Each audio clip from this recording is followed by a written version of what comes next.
So anyway, so I used to live in this old house in Virginia. I had a front porch, and across the street was this Assembly of God church, and it was fairly new church, 1970 brick church, and they had this cross made out of two fluorescent light tubes in those big Coke bottle glasses, and the sign of a cross, and so every time it got dark, all night long, they'd blast this fluorescent light glow cross down the street.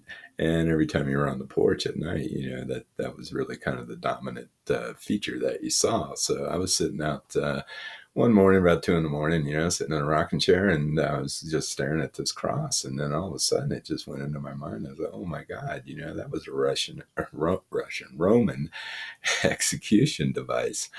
And it's kind of you know gory, I mean, really, if you really, really think about it.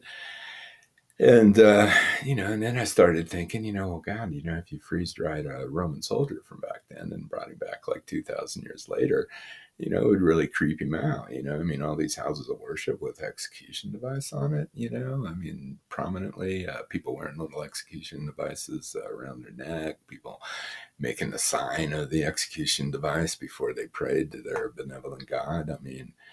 It would probably throw him for a loop, I would guess.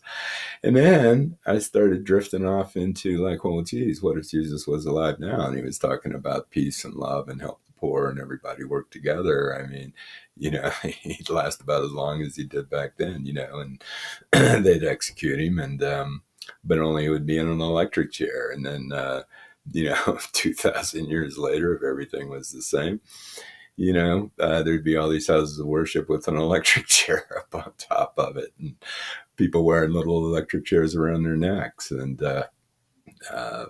making the sign of the chair before they prayed to their benevolent God, which I guess would be something like or something. I don't know, some kind of shocking thing, and then I went to bed because that was enough of that.